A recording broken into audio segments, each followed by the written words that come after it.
இன்றைக்கு ஒரு நல்ல தலைப்பு, செய்யும் தொழிலே தெய்வம் அப்படின்னு. அப்போ ஏற்கனவே இருக்கிற தெய்வத்தை என்ன பண்ணுறதுன்னு ஒரு பிரச்சனை இருக்கு இல்லையா? ஒருத்தர் ரெண்டாம் கல்யாணம் பண்ணிக்கிறான்னா முதல் மனைவியே எங்கே அனுப்புறது அப்படின்னு ஒரு கேள்வி இருக்குது இல்லையா? ஏன் சிரிக்கிறீங்க? என்ன சிரிக்கிறீங்கன்றா? உண்மை தானே பேசுகிறேன். உண்மை பேசுகிறேன், சிரிக்கிறீங்க. சரி, அப்போ ஏற்கனவே பக்தி யோகம் ரொம்ப ப்ரெடாமினண்ட்டாக உலகம் முழுக்க இருக்குது. எஸ்பெஷலி இந்தியா, இலங்கை. இங்கே கூட பாருங்கள், நான் வரும்போது பார்க்குறேன் எல்லா கோயில்களையும் புனருத்தாரணம் பண்ணி கோபுரம் எல்லாம் நல்ல பிரமாதமாக கட்டி, ஆனால் கூட்டமே வரல. பாவம், சாமி தனியாக உட்காந்து பேசிக்கிட்டு இருக்கிறாரு. பேச்சு துணை கூட ஆள் இல்லை. ஆனால் 300 கோடி ரூபாய் கோபுரத்தோடு உட்காந்துருக்கிறாரு. 30 பேர் எழுத்தாப்பில் இல்லை. 300 கோடி ரூபாய்க்கு கோபுரம் இருக்குது, 30 பேர் எழுத்தாப்பில் இல்லை. சாமி பரவாயில்ல, இருக்கட்டும். இது ஒரு மனோபாவம் நம்முடைய மனசில். அதை என்ன சொல்லுகிறார்கள்? நம்ம குழந்தை பருவத்தில் நமக்குள்ளே விழுந்துட்ட பயம், அதாவது நாம் அறியாமையே நம்ம மனசுக்குள்ளே விழுந்துட்ட பயம், ரிலிஜன் பற்றிய ஐடியாஸ். அதில் யாரும் கை வைக்க முடியாது, அதுலேருந்து மாற்றி வெளியே எடுக்க முடியாது. ஏன்னா நாம் அந்த இடத்துக்குள்ளே நுழைய மாட்டோம். அந்த இடத்துக்குள்ளே நம்முடைய மனசுக்குள்ளே நுழையிறதுக்கு நமக்கே பயம். அந்த மாதிரியான ஒரு சூழல் அதில் இருக்குது. அதில் இறைவன் பற்றிய, மதம் பற்றிய ஒரு அபிப்பிராயத்தை உருவாக்கி இருக்கிறார்கள். அதுலேருந்து மீண்டும் வெளியில் வர முடியாது. ஆனால் ஹிந்துயிசத்தில் ஒரு கிளவரான ஒரு யோசனை பண்ணாங்க. அது இருக்கட்டும், அது யாரும் வேண்டானே சொல்லலை, பக்தி யோகம் இருக்கட்டும். ஆனால் அதுக்கு ஈக்குவலண்ட்டாக இன்னும் 3 யோகம் இருக்குது. பக்தி யோகம், கர்ம யோகம், ராஜயோகம், ஞான யோகம் அப்படின்னு ஒரு ஒரு செட்டப் 4 யோகமாக வகுத்தார்கள். இது கீதையில் கூட இன் டீட்டெயில் டிஸ்கஷனில் இருக்குது. இல்லை என்ன நடந்து போச்சு? ப்ரிடாமினண்ட்டாக பக்தி யோகத்தை பற்றி மட்டுமே தெரிந்து வைத்திருக்கிறவர்கள் ராஜயோகம், கர்மயோகம், ஞான யோகத்தில் இன்டெப்த்து ஆழமாக அவங்க பயணிக்காததால் இதனுடைய அருமை தெரிய மாட்டேங்குது. ஒரே ஒரு சின்ன விஷயம் சொல்கிற பாருங்க. ஒரு வேலை அப்படின்னு எடுத்தால் அந்த வேலையை பர்ஃபெக்டாக பண்ணினாதானே இப்போ இந்த விழா நடக்கணும் அப்படின்னு நம்ம முடிவு பண்ணோம்னா இந்த மைக்கு நம்ம சொன்னதை கேட்கணும். எங்கள் ஊரில் சில மைக்கு இருக்கும், நம்ம சொன்னதையே கேட்காது. நாம் ஒன்று சொல்லுவோம், அது ஒன்று சொல்லும். அதை விட இன்னும் சில மைக்கு இருக்குது, ரவுடி மைக்குன்னு பேர், அதுவே விசில் அடிக்கும். அப்புறம் இன்னும் சில கல்யாண பொண்ணு மாதிரி சில மைக்கு உண்டு. எப்படின்னா நம்மளை பார்த்தோன்னே வெக்கப்பட்டு அப்படியே தலையை தொங்க போட்டு அதுவே கீழே போனால் ஒவ்வொருத்தரையும் தவா கட்டியை பிடிச்சி அதை நிமித்தி கொஞ்சி கெஞ்சி அப்படி பேசணும். உங்கள் மைக்கு அருமையான மைக்கு. இப்போ நான் அதை வச்ச இடத்துல அப்படியே இருந்தால் என் வாய்ஸை உங்களுக்கு கொண்டு போய் சேர்த்ததுன்னா எனக்கு எவ்வளோ பிரச்சனை கம்மி இல்லையா? ரைட், இது பர்ஃபெக்டாக இருக்குது அப்படின்னு. இப்போ பேசணும்னு வந்திருக்கிற ஒரு ஸ்பீக்கர் நான், எனக்கு மைக் கரெக்டாக இருந்தால் தான் என்னால் அந்த நல்லா பேச முடியும் இல்லையா? இப்போ ஒரு ஊரில் மைக்கு, ஸ்பீக்கரு எல்லாம் என்னமோ சத்தம் போட்டுக்கிட்டே இருந்தது. எனக்கும் எப்போவுமே இந்த ஆம்ப்ளிஃபையர் கையாளுறாங்க பாருங்கள், அவங்களுக்கும் சண்டை வரும், நிறைய வரும் இந்தியாவில். நான் கூட சவுண்டை குறைங்க, கூட்டுங்க, சரியாக வைங்க, ஏதாவது சொல்லிக்கிட்டே இருப்பேன் எப்போ பார்த்தாலும். அவருக்கு என் மேலே கோவம் வந்துருச்சு. ஏன்னா அவர் சவுண்ட் சிஸ்டத்தை 10 பேருக்கு முன்னாடி நான் விமர்சிக்கிறேன் அப்படின்ட்டு ஒரு வார்த்தை சொன்னார். எல்லாம் சரியாக தான் சார் இருக்குது, ஸ்பீக்கர் தான் லூஸுன்னார். அவர் அந்த ஸ்பீக்கரில் ஒயர் லூஸாக இருக்குதுன்னு சொல்கிறாரு, ஆனால் அந்த சொல்லும்போது ஸ்பீக்கர் தான் லூஸு அப்படின்னா இருப்பாருங்க. அவர் வேறு என்ன பண்ண முடியும்? என் மேலே இருக்கிற கோவத்தை அவர் வெளிப்படுத்தி காட்டணும். நான் அவருடைய சிஸ்டத்தையே குறை சொல்லிக்கிட்டு இருக்கிற மாதிரி ஆகிடும் பாருங்கள். இப்போ இது சரியாக இருந்துருச்சு அப்படின்னா என்னுடைய வேலையில் 50% முடிஞ்சு போச்சு. பர்ஃபெக்ஷன் இந்த விஷயத்தில். ஒரு லைட்டிங் அப்படின்னு ஒரு அரேஞ்ச்மெண்ட், அது ஒரு நல்ல வெளிச்சமாக இருந்தது அப்படின்னு சொன்னால் ஒரு 50% நம்முடைய வேலை முடிஞ்சு போச்சு. எல்லாமே சரியாக இருக்கும் என்று சொன்னால் மகிழ்ச்சியாக இருக்கும். ஒரு வேலையை செய்யறதுக்கு மகிழ்ச்சியாக இருக்கும், நிறைவாக இருக்கும். 100 வேலை பார்க்கலாம் ஒரே வேலை. இந்த பள்ளிக்கூடத்துக்கு போயிட்டு வர பிள்ளைங்கள்லாம் காலையில் எழுந்திரிச்சு அம்மாட்ட கேட்கும், அம்மா என் பேனாங்க, அம்மா என் பென்சிலுங்க. நான் உங்கள் அப்பா எங்கேன்னு தேடிக்கிட்டு இருக்கிறேன், நீ என்கிட்ட பேனா எங்கே, பென்சில் எங்கேன்னு எதையாவது கேட்டுக்கிட்டே இருக்கிறியே. காலையில் வெளியே போன மனுஷன் இன்னும் சேரவே இல்லை, எங்கே போய் தொலைஞ்சான்னு தெரில. என்கிட்ட ஏன் பேனா கேட்குற, பென்சில் கேட்குற. அம்மாம்மா shoe shoe shoe shoe shoe வாசலில் தான் இருக்கும். அது நீ காலேஜுக்கு ஸ்கூலுக்கு போகும்போது நீயா போட்டு போக மாட்டியா? அப்படி நான் நேற்றுக்கு சாக்ஸை துவைக்க போட்டேன், அது ஈரமே இன்னும் மாறவே இல்லை. ஏதாவது சொல்லிக்கிட்டே இருக்கும். முதல் நாளே அது எல்லாத்தையும் எடுத்து வச்சுட்டு நாளைக்கு காலையில் நம்ம போகிறோம், அப்போ எல்லாத்தையும் எடுத்து நம்ம வெளியில் வச்சுட்டு செஞ்சால் என்ன? அந்த குழந்தைய நம்ம அப்படி ட்ரெயின் பண்ணிட்டோம்னு வச்சுங்க, மறுநாள் ஸ்கூலுக்கு போகும்போது டென்ஷன் உண்டா? இல்லை. சந்தோஷமாக ஸ்கூலுக்கு போகலாம். தமிழ்நாட்டில் சின்மயானந்தான்னு இந்தியாவில் ஒரு பெரிய சன்னியாசி இருந்தார் தெரியுமா? கீதையில் எக்ஸ்பர்ட் சுவாமி சின்மயானந்தா. மதுரையில் ஒரு முறை 7 நாள் அவர் கீதை சொன்னார். என் ஃப்ரெண்டு ஒருத்தர் தான் அவருக்கு அசிஸ்டன்ஸாக அவர் பணிவிட சுவாமிக்கு எதாவது செய்யணும் அப்படிங்கிறதுக்காக அவருக்கு எல்லா ஹெல்ப்பும் பண்ணுறதுக்கு போய் எல்லாம் செய்வார். சின்மயாவுக்கு ரொம்ப கோபம் வரும், பர்ஃபெக்டாக இருக்கணும் ஒவ்வொரு விஷயமுமே அவருக்கு. அதனால் ரொம்ப பார்த்து அவருக்கு எல்லாம் அதை செஞ்சுக்கிட்டே இருந்தார். மறுநாள் காலையில் ஏர்லி மார்னிங் ஃப்ளைட்டு அவருக்கு. ஏர்லி மார்னிங் ஃப்ளைட்னா அவர் என்ன பண்ணுவார், எல்லாத்தையும் அடுக்கி பெட்டி கிட்டி எல்லாத்தையும் அடுக்கி அந்த போர்டிங் பாஸு ஃப்ளைட்டில் எல்லாமே ரெடியாக அப்படி வச்சு நைட் செக் பண்ணிட்டு தான் படுப்பார். காலையில் போகிறதுக்கு காலையில் தேட மாட்டார், எதையுமே வச்சுருவார். நான் கொஞ்சம் இதுக்காக சொல்கிறேன், தப்பாக நினைக்காதீங்க. இன்னொரு வேறு சன்னியாசிகளுக்கும் கோமணம் கட்டுறது தானே சன்னியாசிகள். அதை சுருட்டி பெட்டி மேலே வச்சுருக்காரு. இது ப்ரீஃப் கேஸ் ஒன்று கொண்டு போவார் ஒரு மாடர்னாக.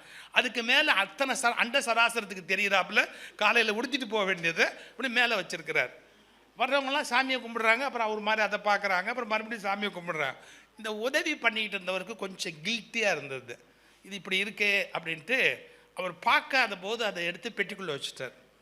இது ரொம்ப ஒரு மாதிரி டெலிகேட்டாக இருக்கே அப்படின்னு எடுத்து அதை பெட்டிக்குள்ளே வச்சார். பெட்டிக்குள்ளே வச்ச உடனே ஆச்சரியமே பார்த்துட்டார். why you are doing that அப்படின்னு. அவர் என்ன சொல்லுவார், இல்லை வர்றவங்க போகிறவங்க எல்லாம் அது மட்டும் இல்லை சாமி. அவர் சொன்ன பஞ்ச் ரொம்ப டாப். சுவாமி அது உள்ளதானே இருக்கணும்னார்.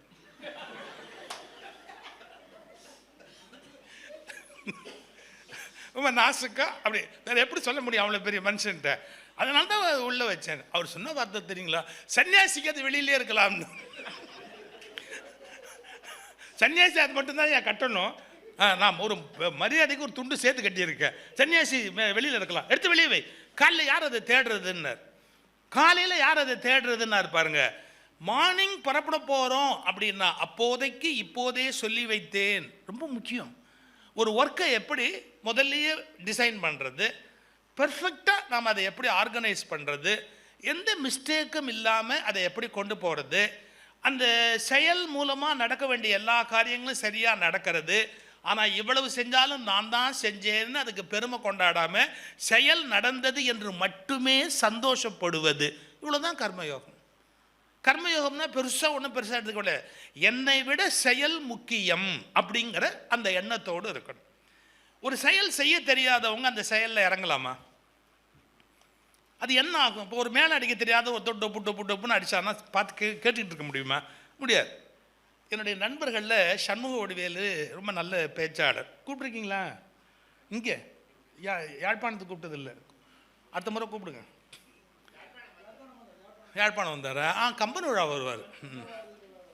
அவர் நல்லா பேசுவார், ரொம்ப நகைச்சுவையாக பேசுவார். நகைச்சுவை செயற்கையாக இருக்காது, ரொம்ப இயல்பாக இருக்கும் அவருக்கு. அவர் என்ன சொன்னார், இந்த வெளிநாடு போயிட்டு வரும்போது ஒரு சீப்லேயே ஒரு பிளேடு இருக்குங்க. தலைமுடி அடர்த்தியாக இருந்ததுன்னா நீங்கள் ஹேர் கட் பண்ணுறதுக்குன்னு அந்த கடைக்கு சலூன் போக வேண்டிய அவசியம் கிடையாது. லேசாக அப்படியே வாரிட்டீங்கன்னு சொன்னு வச்சுங்களேன், அது கொஞ்சம் ட்ரிம் பண்ணிவிடும், அப்படியே எடுத்துடும். அடிக்கடி அப்படி கரெக்டாக நம்ம வச்சுக்கிட்டோன்னு சொன்னால் வயசாக முடி கம்மியாக இருக்கும், மூளையும் கம்மியாக தான் இருக்கும் வயசாக. அப்போ அதை எடுக்கிறது நான் என்ன தான் சொன்னேன், வேறு யாரையும் சொல்லலாம். இப்படி வாரிட்டே போகும்போது இது பாருங்கள், அதுவே அப்படி நிறுத்திட்டா போகிறோம், கரெக்டாக கட் ஆகிடும். இது ஒரு சிங்கப்பூர்லேயே எங்கேயோ போய் பார்த்துட்டு ஆசைப்பட்டு வாங்கிட்டார். அவர் இருக்கட்டுமே அப்படின்னு வாங்கிட்டார். வந்துட்டு ஒரு நாள் ட்ரை பண்ணார். அது ஏடாகூடமாக போயிடுச்சு. இவர் இங்கே எடுத்தால் இங்கே குறையுது, அங்கே குறையுது, இந்த பக்கம் என்னடா இது, நம்ம என்னமோ ஒரு காரியம் பண்ண போய் இது எங்கோ மாதிரி போகுது. இதோட நாளைக்கு ஸ்கூலுக்கு போனால் பசங்க கலாட்டா பண்ணுவானுங்களே, எலி கரம்பிருச்சுடாடே அப்படிமா, எலி கடிச்சிடுச்சு போல் இருக்குதுடா நம்ம வாத்தியார் தலையில், இது ஏதாவது பிரச்சனையாக போயிடுமேனு வெக்கமாகி போச்சு அவருக்கு. வழக்கமாக போகிற தன்னுடைய அந்த சிகை அலங்கார நிலையத்துக்கு போகிறார். அவர் வாங்க சார், தலையை எப்படி பார்த்தார்.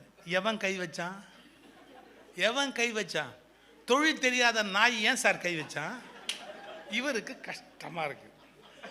உடுப்பா, அதை பற்றி எதுக்கு பெருசா, அது என்ன உடுப்பா? நாங்கள் 50 வருஷமாக இந்த துறையில் இருக்கிறோம், அதுக்கு ஒரு மரியாதை இருக்குது. அவன் புறப்பட்டுறது தான் ஒரு யோகியதை வேணாமா? இது என்ன சாதாரணமான விஷயமா? உங்கள் பர்சனாலிட்டியை கெடுத்துட்டான் சார் அந்த பாவி. அவன் மட்டும் என் கண்ணில் ஆட்டான்னு வச்சுங்க, பிச்சு. ஐயோ உடுப்பா, அவனை விடு, அவன் ஏதோ விவரம் என்ன விவரம் தெரியாதவன், என்ன விவரம் தெரியாதவன் ஏன் கையில் எடுத்தான்? ஒரு தொழில் தெரியாமல் கையில் எடுக்கலாமா? அந்த நாயெல்லாம் எப்பா கொஞ்சம் பொறுமையார் ஏன் இல்லைப்பா, நான் தான் சிங்கப்பூர் போகிறப்போ, ஏன்னா அவன் இல்லாட்டி இன்னும் 10 நாய் போட்டுருவான் அப்படின்னு ஒரு பயந்து போய், பா நான் சொல்கிறது கொஞ்சம் கேளுப்பா, சிங்கப்பூருக்கு போன போது இது மாதிரி ஒரு இது சொன்னான், சீப்லேயே அது ஒரு பிளேடு ஃபிக்ஸ் ஆகிருக்கும், அதை நீங்கள் அப்படியே வாரினா நான் நம்பி அதை வாங்கினப்பா, எனக்கு சரியாக யூஸ் பண்ண தெரில, நான் தான். சார் தான் போட்டிங்க? சாரா பண்ணீங்க? ஆமாம். பரவாயில்லையே, முதல் தடவையே தொழில் ரொம்ப பிரமாதமாக செய்கிறீங்க போல் இருக்குது. என் கடைக்கு யாராவது வேலைக்கு வரலன்னா உங்களை வர சொல்லலாம் போல் இருக்குதுன்னா. ஏன்னா அவர் ஏதாவது இந்த வார்த்தையில் இவர் அஃபண்ட் ஆகிட்டாருன்னா என்ன பண்ணுறதுன்னா அவரை ப்ரைஸ் பண்ணணும் அப்படிங்கிறதுக்காக பாராட்ட ஆரம்பித்தான்.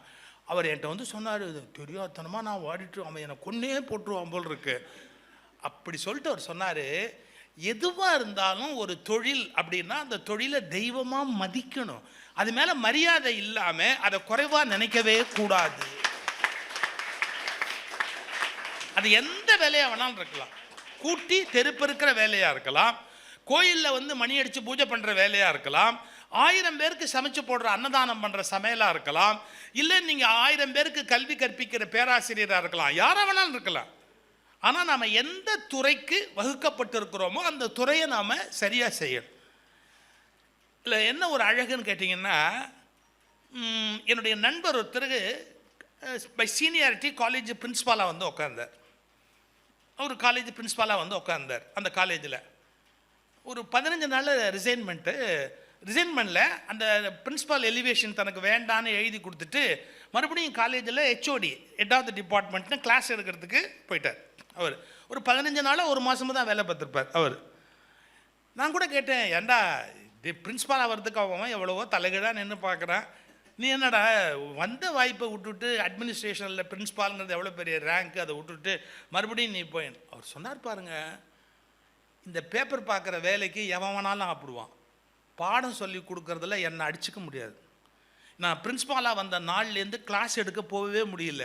ஏன்னா எல்லா லெக்சரருடைய லெட்டரும் லீவ் லெட்டர் வரும், அதில் வேறு சில பேர் லீவ் லெட்டரை லவ் லெட்டர்னு எழுதியிருப்பான். அவனுக்கு ஸ்பெல்லிங் காலேஜ் படித்து லெக்சராக இருப்பான், இல்லை அந்த ஸ்பெல்லிங் மிஸ்டேக் கூட எழுதி வச்சுருப்பான். இதை நான் திருத்தணும் உட்காந்து. அப்புறம் காலேஜ் மெக்கானிக்கு காலேஜில் வந்து சொல்லுவான், காலேஜ் பஸ்ஸு டயரில் காற்று இல்லைம்பான்.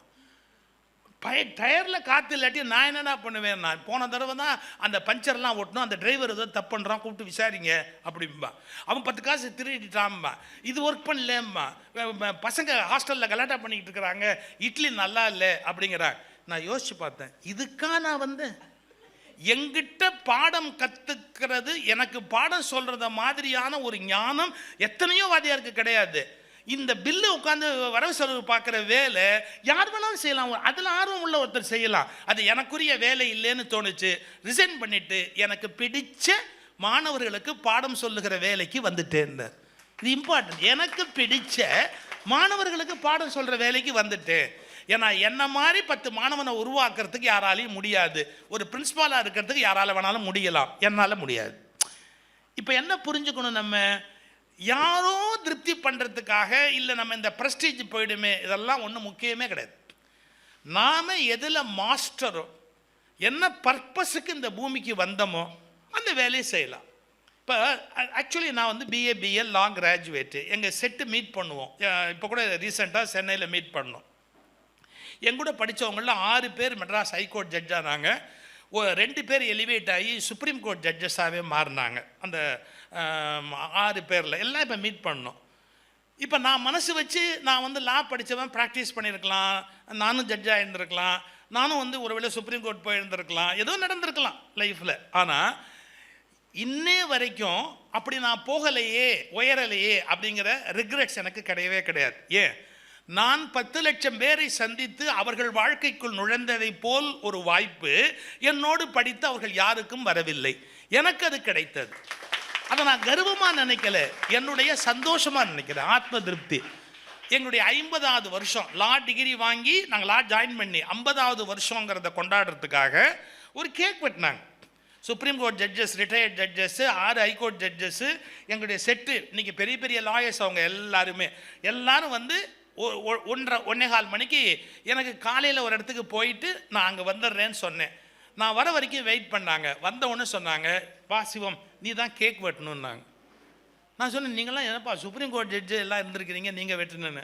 இல்லை இல்லை இல்லை, பேர் சொன்னால் இன்றைக்கி எங்கள் பேர் எவனுக்கும் தெரியல, உன் பேர் சொன்னால் ஊரில் எல்லாருக்குமே தெரியுது, அதான் நீ வந்து கேக் வெட்டணும்னு வெயிட் பண்ணிகிட்டு இருந்தோம். நான் சொன்னேன், ப்ராக்டிஸ் பண்ணாமல் இருந்ததுக்காக எனக்கு இந்த பெருமையை கொடுத்துருக்குறாங்க.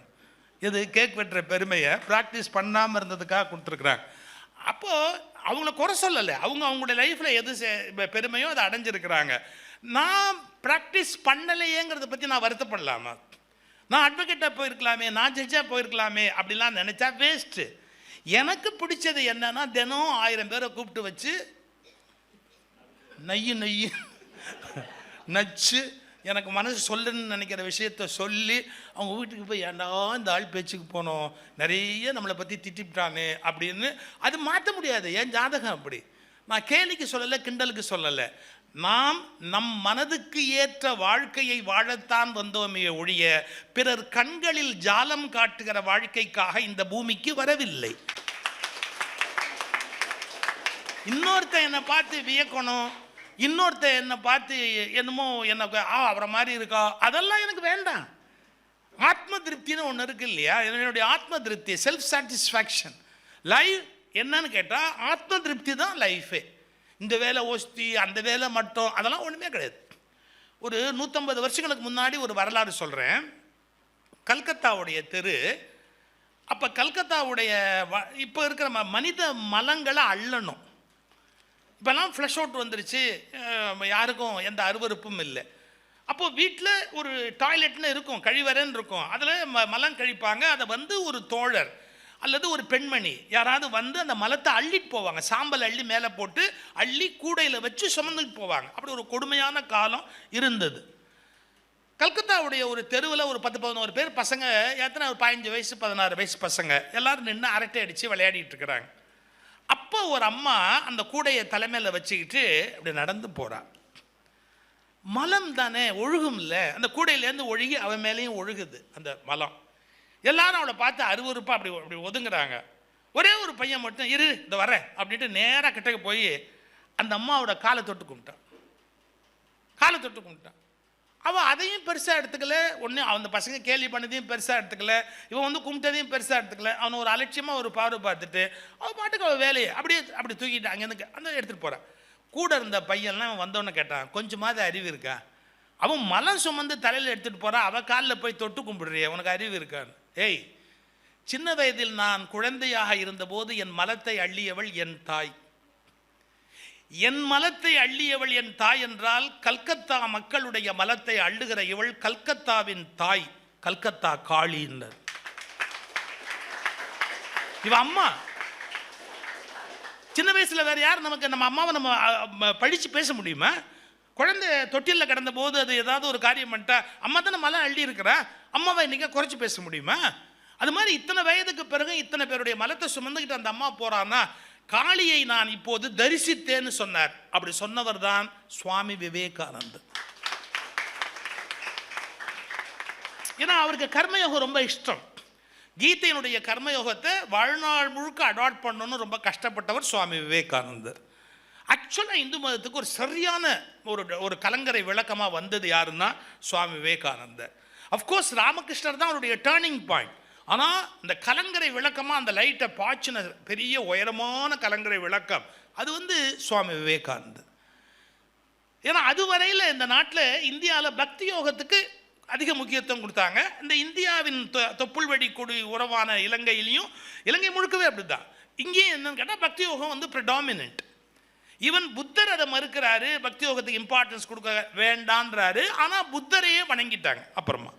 ஸோ புத்தரும் அந்த பக்தி யோகத்துக்குள்ளே சிக்கிடுறாரு. ஏன்னா அவரை கும்பிட ஆரம்பிச்சாச்சு. ஸோ நம்ம அதுலேருந்து மீட்க முடியல மக்களை. ஒரு தடவை கும்பிட்டு வழக்கப்பட்டவங்க அதுலேருந்து மீள முடியல.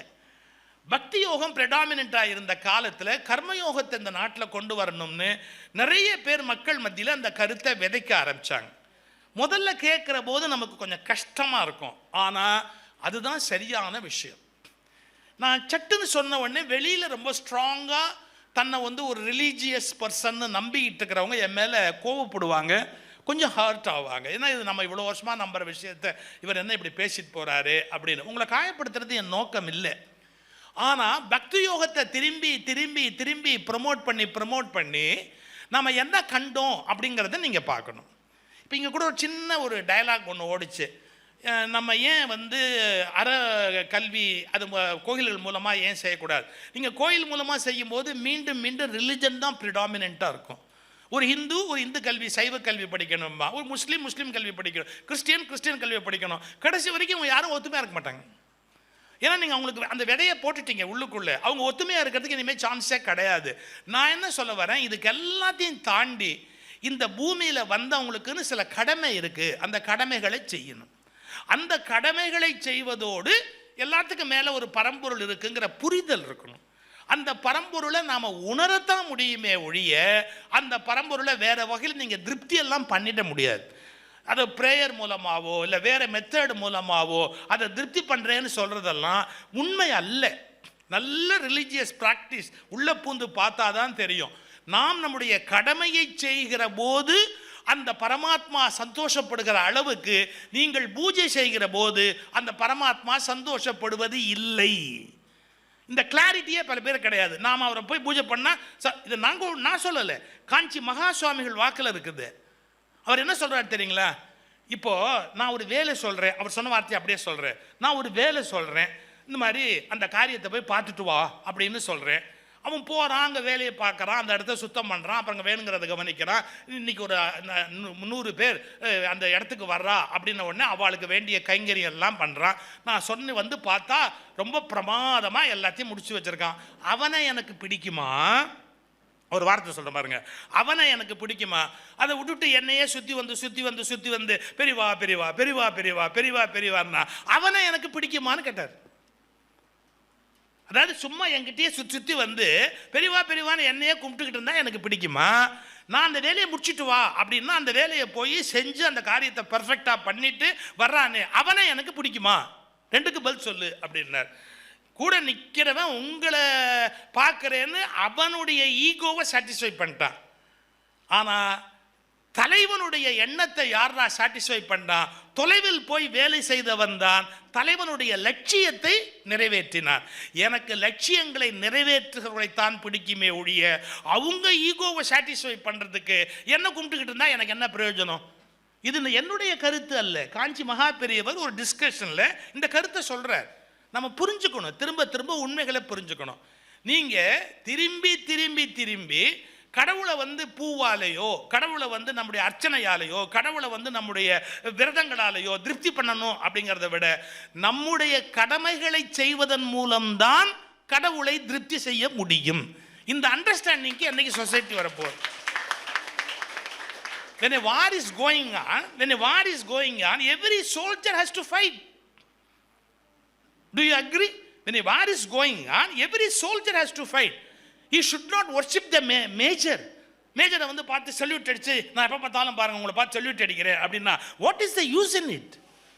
A soldier, a warrior, he must go and fight. அந்த பார்டரில் போய் நிற்கணும், தன்னுடைய ரத்தத்தை சிந்தணும், நாட்டுக்காக வாழணும். திரும்பி மேஜரை பார்த்து சல்யூட் அடிச்சுக்கிட்டே இருந்தான்னு சொன்னா காக்கா பிடிக்கிறான்னு தானே சொல்லுவான். காக்கா பிடிக்கிறவன் வந்து ஒரு இராணுவத்துக்கு தேவையில்லை. தேசத்துக்காக கால் கை ஒடிய பாடுபடுறவன் தான் ஒரு தேசத்துக்கு தேவையாகதான். யோசிச்சு பாருங்க. ஸோ இந்த கிளாரிட்டியை நான் ஏற்படுத்தின உடனே என்ன சொல்லுவாங்க, இவர் மதத்துக்கு விரோதமாக நம்முடைய அதெல்லாம் கிடையாது. அந்த மதத்தை நீங்கள் சரியாக புரிஞ்சுக்கிறதுக்கு நீங்கள் பக்தி யோகம்ன்ற ஒரு பகுதியை சொல்கிறீங்க. I am not against it, but அது 1/4 தான் ஷேரு. அப்புறம் 3 சொன்னாங்களே, ராஜயோகம்னா என்ன, கர்ம யோகம்னா என்ன, ஞான யோகம்னா என்ன? இப்போ புரிஞ்சுக்கங்க. அந்த ஒரு பகுதியை மட்டுமே எல்லாரும் சொல்லிக்கிட்டு இருந்த போது அந்த ராஜயோகம், கர்மயோகம், ஞான யோகம் இது 3ஐயும் இணைச்சவர் தான் யோகிராஜ் வேதாத்ரி மகரிஷி. புரிஞ்சுக்க. எப்படி? மனவளக்கலை யோகா அது என்ன? அதுதான் ராஜயோகம். ராஜயோகம்ங்கிறது என்ன அப்படின்னு நீங்கள் கேட்டிங்கன்னா உடம்பை சரியானபடி பக்குவப்படுத்தி வைத்திருத்தல், மூச்சு பயிற்சியை மிகச்சரியாக செய்தல். ஏன்னா இது உள்ளம் பெருங்கோயில், ஊனுடம்பு ஆலயம், வள்ளல் பிரானார்க்கு வாய் கோபுர வாசல், தெள்ள தெளிந்தார்க்கு சீவன் சிவலிங்கம், கள்ள புலனைந்தும் காளா மணிவிளக்கு அப்படின்னு இந்த உடம்பை கோயிலாக ஆக்க வேண்டும். அதுக்கு என்ன பண்ணணும்? ராஜயோகம் பண்ணணும். அவர் ராஜயோகி. ஆரம்பத்திலேருந்து அவர் யோகா முறையாக பயின்று எல்லா பயிற்சிகளையும் செய்து அப்புறம் என்ன சொல்கிறார்? ஒய் இவ்வளவு காம்ப்ளிகேட் ஆக்கணும், சிம்பிளிஃபைடு அப்படின்னு ஒரு மெத்தடு கொண்டு வரார். அதுதான் ராஜயோகம். புரிஞ்சுதுங்களா? பக்தி யோகத்துக்கு அவர் எதிர் இல்லை. அது வந்து 1/4 தான். அனதர் 3 சைடு இருக்கு ஸ்ட்ரென்த்து. அது என்ன? ராஜயோகம். அப்புறம் இன்னொரு பகுதி இருக்கு ஞான யோகம். அவருடைய தத்துவங்கள்லாம் என்ன? விண்வெளி பற்றிய அபிப்பிராயம் என்ன? அவருடைய ஃபிலாசபி என்ன? குண்டலினி ரைஸ் பண்ணுறதுன்னா என்ன? அப்போ லைஃப்பை பற்றிய பார்வைன்னா என்ன? கடவுளை பற்றிய பார்வைன்னா என்ன? எல்லாமே ஞான வழி, ஞான யோகம். ஸோ அவர் ஞான யோகத்திலையும் கான்சென்ட்ரேட் பண்ணுறார். எது? கடவுள்னா என்ன உணர்த்துகிறார், இதான் அப்படின்னு அதை உணர்த்துகிறார். சரி, அதோட கூட கர்ம யோகம். எல்லாரும் அவங்கவுங்க கடமையை. கல்யாணம் பண்ணிட்டியா, வீட்டோடு இரு, உன்னுடைய மனைவி மக்களை காப்பாது, நான் விட்டுட்டு போகிறேன்னு சொல்லிட்டு போயிடாது, அவசியம் இல்லை. உன்னுடைய குழந்தைகளோடு இருக்கலாம், உன்னுடைய மனைவியோடு இருக்கலாம், இல்லறத்திலேயே இருக்கலாம். ஏன் இன்னும் சொல்லப்போனால் இல்லற இன்பங்களையும் தூக்கலாம். எந்த விதமான தவறுமே கிடையாது. நீ எப்படி இருக்கிறியோ அப்படியே இருந்து. இதெல்லாம் விட்டுட்டு நான் சன்னியாசியாக போயிட்டேன்னு மடத்தை நாரடிக்கிறத விட நீ பேசாமல் ஃபேமிலியோடயே இருந்துள்ளோம், எந்த தப்புமே இல்லை. பேசாமல் நீ இங்கே இருந்துறது எவ்வளவோ பெட்டர். எனக்கு நிறைய பேரோட பழக்கம் உண்டு, இவங்க எல்லாரோடையும் இந்த துறையில் இருக்கிறதால. ஒரு 80% ரிலீஜியஸ் லீடர்ஸு, நான் சொல்கிறேன் இந்த வருத்தப்படாதீங்க, 80% அவங்களால அவங்க காமத்தை ஜெயிக்க முடியலிங்க. அவங்களால அவங்க காமத்தை ஜெயிக்க முடியலிங்க. அதுலேருந்து அவங்க ஓடி ஒளியிறாங்க, இல்லை மறைக்கிறாங்க, இல்லை தப்பிக்கிறாங்க, ஏதோ ஒன்று பண்ணுறாங்க இல்லையா, எல்லாத்தையும் கெடுத்துட்டு நாசமாக்கிட்டு போயிடுறாங்க. நான் என்ன சொல்ல வரேன்? ஏன் இவ்வளோ கஷ்டப்படுற? அதுக்கு மேரேஜ் பண்ணி ஒய்ஃபோட இரு, குழந்தையோட இரு. ஒய்ஃபோட இருந்தேன்னு வச்சுக்கோ, தொடர்ந்து வாழ்ந்தால் இதை விட்டுட்டு நம்ம எங்கேயாவது போகணும் அப்படிங்கிறத விட போதும்பா, போதும், இதுவே போதும், இதுக்கப்புறம் இன்னும் இதை பற்றி எந்த விதமான சிந்தனையும் லைஃப்பில் வானான்னு ஆட்டோமேட்டிக்காக நீ புரிஞ்சுக்குவேன். நான் கிண்டலுக்கு சொல்லலை, அதான் மெச்சூரிட்டி. அதே திரும்பி ரைட், அவ்வளோதான், இதுக்கு மேலே நம்ம என்ன இருக்குது அப்படின்ற ஒரு கிளாரிட்டிக்கு வருவேன். இப்போ இதில் 2 படி இருக்குது. 2 படி ஏறதுக்குள்ளேயே புஷ்பாக்கா திணறி, நான் திணறி, நாங்கள் அவங்க என்ன சப்போர்ட் பண்ணுறாங்களா, அவங்க என்ன அவங்க ஒரே இந்த 4 படி இருக்குதுன்னு வச்சுங்க. இந்த இடத்துல 4 படியை நான் எம்ஜிஆர் ஸ்டைலில் ஓடி வந்து டப்புன்னு ஏறணும்னு நினச்சேன்னு வச்சுங்க, போயிடணும், பல்லுக்கு எல்லாம் எகிரிடும். என்னமோ நமக்கு வாய்ச்சது பரவாயில்லைன்னு அந்த பக்கம் முருகானந்தவேல் பிடிங்கோ, இந்த பக்கம் முனிரத்னம் பிடிங்கோ, இந்த பக்கமாக குழந்தைவேல் பிடிங்கோ, அப்படி 1 2 3 4 ஏறி அப்பாடா பிரச்சனை இல்லை, 4 படி ஏறிடலாம்.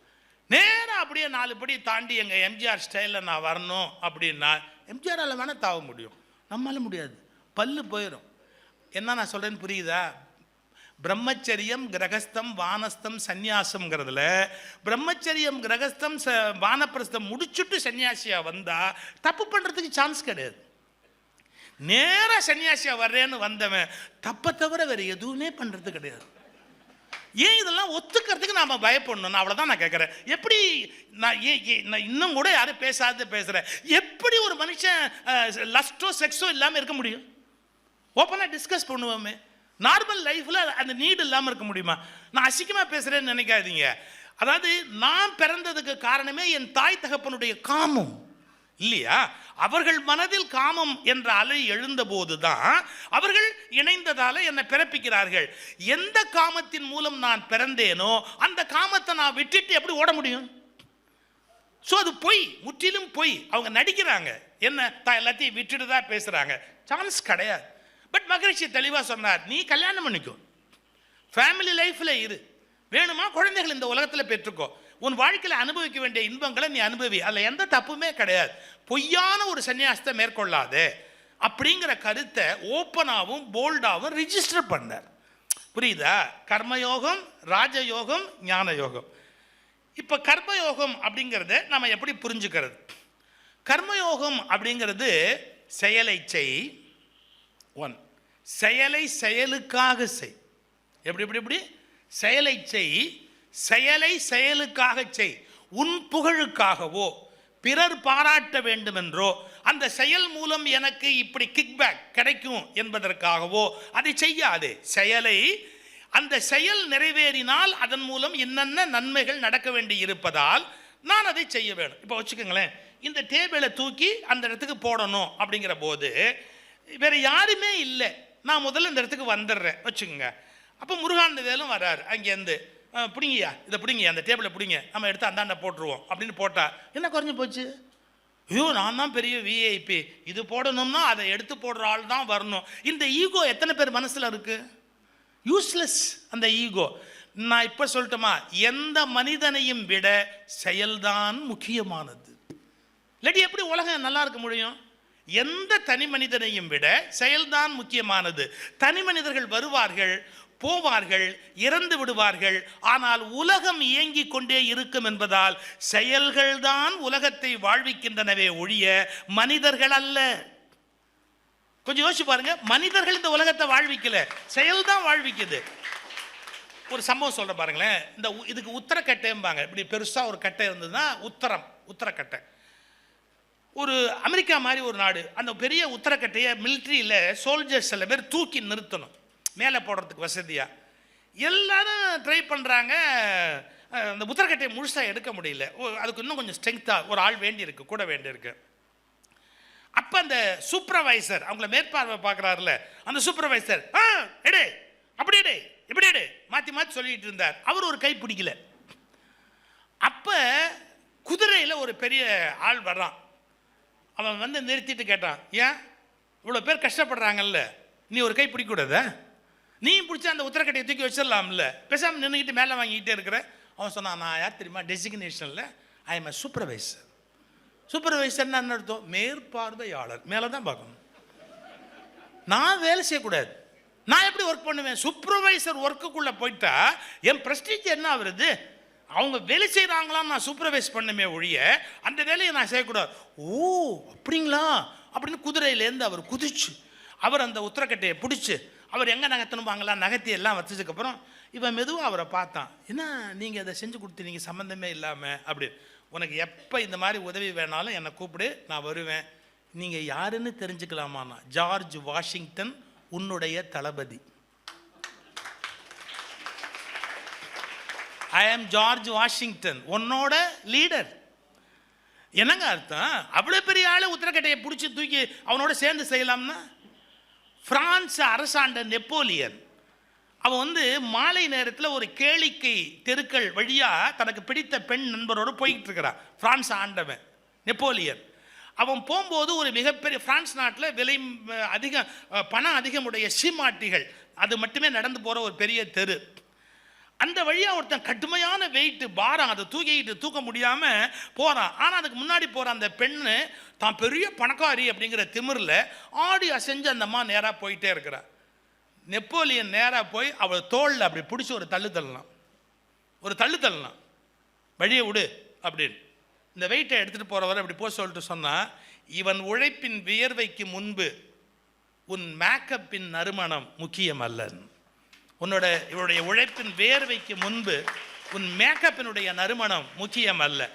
ஒரு சின்ன யோசனை வேண்டாம், அவன் இவ்வளோ பெரிய வெயிட்டை தூக்குறானே, எப்படி அவனால் மெதுவாக வர முடியும்? இவ்வளோ பெரிய வெயிட்டை தூக்கிக்கிட்டு அவன் நடந்து வர முடியுமா? அவன் ஃபாஸ்ட்டாக போக வேண்டாமா? நான் எவ்வளோ பெரிய பணக்காரி தெரியுமாண்ணா? உன் பணத்தை தூக்கி குப்பையில் போடு. இன்னொருவன் உழைப்பை மதிக்க தெரியாத பணம் என்ன பணம்? உன் உழைப்பை உன் பணத்தை தூக்கி குப்பையில் போடு. யாரு? நெப்போலியன் மிரட்டுறான். அவன் அந்த நாட்டுடைய பெரிய தளபதியாக இருந்தவன், அதாவது பிறகு அரசன் ஆகிறான். எதுக்கு சொல்ல வர, நிச்சயமாகவே ஒரு வெயிட்டை தூக்கிட்டு ஒருத்தர் வர்றாங்க அப்படின்னா எல்லாத்த விட அவங்க தான் சார் ப்ரையாரிட்டி. ஒரு பஸ்ஸில் ஏறினா ஒரு ப்ரெக்னென்ட் லேடிக்கு என்ன மரியாதை இருக்குது? டெஃபினட்டாக ஒரு குழந்தையோடு இருக்கிறது கஷ்டம். ஸோ அவளுக்கு அந்த ப்ரையாரிட்டி கொடுக்கணும். இதே மாதிரி ஒரு 10 கிலோ 20 கிலோ ஒரு வெயிட்டை தூக்கிட்டு ஒரு தொழிலாளர் தோழர் வராருன்னா நீ எவ்வளோ பெரிய ஆளாக இருந்தாலும் விலகி வழிவிடணும். இது என்ன பேர்? என் பதவி, என் அந்தஸ்து எல்லாத்தையும் தூக்கி குப்பையில் போடு. இது எதுக்கு சொல்ல வரேன்? மிகப்பெரிய நிலையில் இருக்கிறவர்கள் கூட தான் மேற்கொண்டிருக்கிற பணியின் பொருட்டு முக்கியத்துவம் பெறுகிறார்கள். பணியின் பொருட்டு முக்கியத்துவம் பெறுகிறார்களே ஒழிய பதவியின் பொருட்டு முக்கியத்துவம் இல்லை. ரொம்ப நுட்பமான விஷயம்.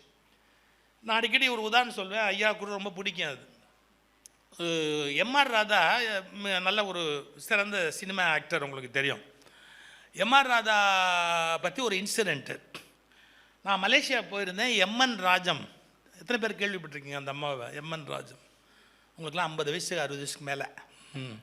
எம்என் ராஜன் பேர் தெரிஞ்சாலே 50 ஆயிடுச்சுன்னு அர்த்தம், 60 ஆயிடுச்சுன்னு அர்த்தம். எம்என் ராஜன் வில்லி நடிகை. அந்த காலத்தில் நல்ல தமிழ் உச்சரிப்பு இருக்கும். அந்த அம்மா மதுரைக்காரம்மா, தமிழ் ரொம்ப நல்லா பேசுவாங்க அவங்க. அதனால எனக்கு அவங்க நடிப்பு பிடிக்கும். தமிழ் உச்சரிப்பு அவ்வளோ அழகாக இருக்கும். நாங்கள் எல்லோரும் மலேசியா போயிருந்தோம். மலேசியாவில் ஒரு கண்ணதாசன் விழா. எம்எஸ் விஸ்வநாதன், டிஎம் சௌந்தரராஜன், இந்த எல்லோரும் நாங்கள் போயிருக்கிறோம். எம்என் ராஜம் இல்லை, ஒரே வேனில் எங்களுக்கு கூப்பிட்டு போகிறாங்க சைட் சீயிங், ஊர் பார்க்குறதுக்காக. அப்போ நான் எம்என் ராஜா அம்மாவை கேட்டேன், அம்மா நீங்கள் எவ்வளோ காலம் சினிமாவில் இருந்தவங்க, ஏதாவது உங்கள் லைஃப்பில் நடந்த ஒரு நல்ல இன்சிடெண்ட், மறக்க முடியாத ஒரு சிறந்த சிந்தனை, அந்த இன்சிடெண்ட் எனக்கு சொல்லுங்களேன் அப்படின்னு. நான் இப்படி தான் மேட்ரை கலெக்ட் பண்ணுவேன். யாரை பார்த்தாலும் கொஞ்சம் கொஞ்சம் சுரண்டி சுரண்டி சுரண்டி அப்படியே லைட்டாக, அப்புறம் நம்மளது மாதிரி அடிச்சுடுவேன் மேடையில் பேசுவேன் ஜம். அதெல்லாம் மெதுவாக கேட்குறேன், அம்மா நீங்கள் உங்கள் லைஃப்பில் நடந்தது சொல்லுங்கம்மா. தம்பி ரத்த கண்ணீர் படம் பார்த்தியா அப்படின்னாங்க. உங்களையும் சில பேர் பார்த்துருக்கலாம் ரத்த கண்ணீர், இல்லாட்டி நீங்கள் யூடியூப்பில் போய் போட்டு பாருங்கள். ரத்த கண்ணீரில் எப்படின்னு கேட்டால், ராதா பெரிய பணக்காரராக இருந்து அவரை ஏமாற்றி இந்த எம்என் ராஜம் வில்லி அவங்க வந்து பணம் சம்பாரிச்சிருப்பாங்க. இந்த அம்மா மேலே இருக்கிற பிரியத்தினால நிறைய பணத்தை விட்டுருப்பார். கடைசியாக அவருக்கு குஷ்டம் வந்துடும் எம்ஆர் ராதாவுக்கு. அடே காந்தா அப்படின்னு ஒரு குரலில் அவளை தேடிட்டு வருவார். அவருக்கு அந்த இன்னும் விருப்பம் இருக்குது அவளை அடையணும் அப்படின்னு. இவரை பார்த்த உடனே அந்த அம்மா ஓடுவாங்க, கிடு கிடு கிடு கிடுன்னு ஓடுவாங்க. அதான் சீனு. தம்பி அந்த சீன் ஷூட்டிங் நடக்குது. அண்ணன் ராதா வந்து காந்தான்னு கத்திக்கிட்டு வரணும். டைரக்டர் என்கிட்ட சொல்கிறாரு, அம்மா நீங்கள் கட கட கடன்னு இப்படி ரிவர்ஸில் ஓடியாந்து படியில் ஏறி மேலே போகணும். அப்படி போகும்போது ராதா கிட்டக்க வந்துடுவார், உங்களை தொடரத்துக்கு வந்துடுவார். நீங்கள் அருவறுப்பில் அவர் குஷ்டரோகிங்கிறதுனால இடது காலால் அவர் நெஞ்சில் எட்டி உதைக்கணும். அப்படியே அவர் உருண்டு கீழே விழணும். இதுதான் சீன். ஒன்று எம்என் ராஜன் சொன்னாங்களாம், வேற ஆளை பாரு, அவர் எவ்வளோ பெரிய கலைஞன், எம்ஆர் ராதா எவ்வளோ பெரிய நடிகன், அவரை நான் எட்டி உதைச்சா என் குடும்பம் விளங்குமா? அவரை நான் எட்டி உதைக்க சொல்கிறேன், அறிவு இருக்குங்க, நான் என்னால் முடியுமா? அது எவ்வளோ பெரிய கலைஞர் அவர், அவரை போய் நான் எட்டி உதைக்க முடியுமா? அண்ணன் எவ்வளோ பெரிய ஆள். நான் எம்ஆர் ராதா சொன்னாராம், உத உத உத துட்டு வாங்கலே துட்டு. அவர் எவ்வளோ துட்டு வாங்கலே துட்டு, வாங்குற துட்டுக்கும் உதைக்கணும், நான் வாங்குற துட்டுக்கும் உதப்படணும், நல்லா உத மூஞ்சி மேலேயே உத. அதுக்கு ஒரு டெவலப்மெண்ட் பாருங்கள், நல்லா உத மூஞ்சி மேலேயே உத. அண்ணே போங்கண்ணே, எவ்வளோ காசு கொடுத்தாலும் இவ்வளோ பெரிய ஆர்டிஸ்ட்டை உதைக்க முடியுமா? வேணா டைரக்டர் சார் நீங்கள் என்ன பண்ணுறீங்க, நான் கோவத்தில் அப்படி எட்டி உதைக்கிற மாதிரி கால் நட்டுறேன், ஷார்ட் எடுத்துங்க, கட். அண்ணன் அப்படியே முகத்தை திருப்பிக்கிறாங்க, மூஞ்சியில் பட்டதா அசம்ஷன் ரசிகனுக்கு அப்படி தோணும். அண்ணன் மூஞ்சியை திருப்பிக்கிறாங்க, அப்படி வச்சுக்கலாமா அண்ணே அப்படின்னா, வானா துட்டு குட்டுவன் ஏமாந்து போடுவான், அவனை ஏமாற்றக்கூடாது, அவன் தான் நமக்கு கடவுள், அவனை ஏமாற்றக்கூடாது, ஒச்சே ஓதே இஷ்டத்துக்கு ஓதே அப்படி தலை எழுத்து. இவரே சொன்னால் எப்படி மாட்டேன்னு சொல்கிறது. 7 ஷாட்டு 8 ஷாட்டு அந்த அம்மாவுக்கு கால் வரல எட்டி உதைக்கிறதுக்கு. அதில் என்ன பியூட்டின்னா, சரி வந்த வரைக்கும் போதும்னு டைரக்டர் முடிவு பண்ணிட்டார் உதைக்கிற மாதிரின்னு. எம்ஆர் ராதா சொல்கிறார், நோ ஷார்ட் பர்ஃபெக்டாக வரல, மூஞ்சி மேலே ஒதிக்கணும், புரியுதா? மூஞ்சி மேலே உதைக்கணும். அது பயந்துக்குது, தங்கச்சி பயந்துக்குது, உத மூஞ்சி மேலே உத அப்படி. கடைசியாக இந்த அம்மா 11வது தடவை ஷூட்டிங்கில், 11வது தடவை எத்தனை தடவை திரும்பி திரும்பி இப்படி எடுக்கிறது அப்படின்ட்டு அடுத்த உதைச்சதில் அண்ணன் படியில் உருண்டு உருண்டு உருண்டு கீழே போய். இந்த அம்மாவுக்கு பயந்துருச்சு, நம்ம ஒரு இப்படி எட்டி கூட உதைச்சிட்டோமே. கீழே உருண்டு எந்திரிச்ச எம்ஆர் ராதா சொன்னார், ஷார்ட் ஓகே. இது மாதிரி முதல் தடவை உதைச்சிருந்தேன்னா 11 தடவை உதவாங்கணுமா? ஷார்ட் ஓகே அப்படின்ட்டு அவர் பாட்டுக்கு மெஜஸ்டிக்காக. கொஞ்சம் யோசிச்சு பாருங்க, நான் எவ்வளோ பெரிய நடிகன், என்ன ஒரு பொம்பளை உதைக்கிறதா நான் கேட்டார். நீ எவ்வளோ பெரிய நபராகவும் இருக்கலாம், உன்னை விட அந்த கலைதான் உயர்ந்ததே ஒழிய மனிதர்கள் கலைக்கு முன்பு சாதாரணமானவர்கள். நீ யாரா வேஷம் போட்டிருக்கிறியோ அதுக்குரிய காரியத்தை பண்ணு. நான் பெரியவன் நீ பெரியவன் அது அர்த்தமே கிடையாது. கலை பெரியது, அந்த கலை அதில் எப்படி சீன் இருக்கணுமோ அப்படி பர்ஃபெக்டாக இருக்கணும். நான் இது மாதிரி சொன்னால் 100கணக்காக சொல்லிட்டு போகலாம். ஒரு படத்தில், இது தசாவதாரம் படத்தில் சிவகுமார் வந்து பெருமாளாக நடிப்பார், விஷ்ணுவா நடிப்பார். அவருடைய காலில் இருக்கிற மெட்டி, பெருமாள் காலில் இருக்கிற மெட்டியை திருமங்கையாழ்வார் அப்படிங்கிற வேஷத்தில் சிவாஜி கணேசன் நடிப்பார். அதில் என்ன வரும்னு கேட்டிங்கன்னா, அந்த பல்லில் அந்த மெட்டியை கடித்து எடுக்கிற சீனு. ஏபி நாகராஜன் படம் எடுக்கிறாரு. அதில் காஞ்சிபுரத்தில் அந்த கோயில்லையே அதை ஷூட் பண்ணுறாங்க அதே இடத்துல.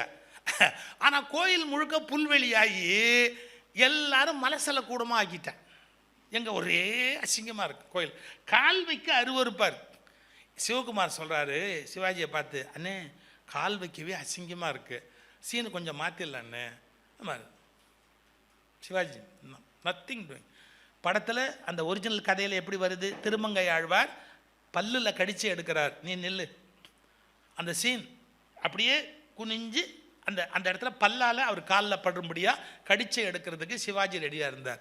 இவங்கெல்லாம் பெரிய நடிகர்னு பட்டம் பெற்றதுக்கு காரணம் பெரிய திறமை இல்லை, டெடிகேஷன். அர்ப்பணிப்பு உள்ளவர்கள் தான் வாழ்க்கையில் வெற்றி பெற முடியுமே ஒழிய அர்ப்பணிப்பு குறைந்தவர்கள் வாழ்வில் வெற்றி பெற முடியாது. B sincere, B sincere. நீ எதை எடுத்துக்கிறியோ அதுக்கு உன்னுடைய டெடிகேஷன் இருக்கணும் அதுக்குள்ள.